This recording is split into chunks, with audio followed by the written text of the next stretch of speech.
Dans la vidéo 16 mm d'Apollo 11, nous voyons le module lunaire tel que vu depuis le module de commande, à droite sur la vue stéréoscopique, et aussi le module de commande tel que vu depuis le module lunaire, à gauche sur la vue stéréoscopique.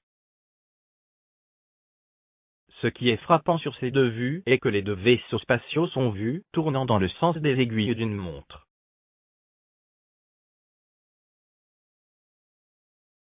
Lorsque les deux vaisseaux spatiaux se séparent, si l'un d'eux tourne dans le sens des aiguilles d'une montre, inversement l'autre va tourner dans le sens inverse des aiguilles d'une montre. Et, même si le module de commande ne tourne pas, le module lunaire le verra tournant dans le sens inverse des aiguilles d'une montre relativement à lui-même. Le module de commande devrait tourner dans le sens inverse des aiguilles d'une montre, sens de la flèche verte, relativement au module lunaire, et non dans le sens des aiguilles d'une montre, sens de la flèche rouge, comme nous le voyons faire. De plus, vous pouvez aussi constater que le module de commande grossit au lieu de rapetisser. Maintenant, si nous jouons à l'envers la partie de la vidéo montrant le mouvement du module de commande relativement au module lunaire, à gauche de la vue stéréoscopique, nous avons maintenant quelque chose de logique.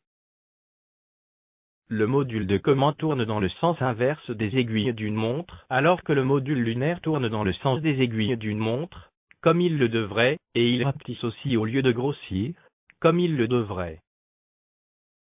Cette animation est faite avec les photos AS14, 66 9344 à AS14, 66 9356 d'Apollo 14. Ce que nous voyons sur ces photos est que, selon ces photos, lorsque le module lunaire retourne au module de commande, il arrive sur son arrière, le dépasse, et s'arrime sur son avant. Le module de commande ne bouge pas sur cette animation, car elle montre le mouvement du module lunaire relativement au module de commande.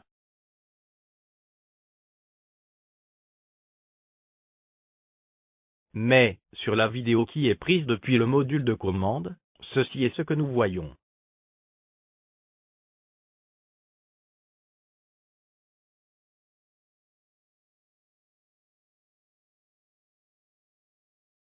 Sur cette vidéo, le module lunaire n'arrive pas depuis l'arrière du module de commande, il arrive au niveau du cône du module de commande. Alors, pourquoi est-ce que la manière dont le module lunaire retourne au module de commande est si différente entre ce que les photos montrent et ce que la vidéo montre?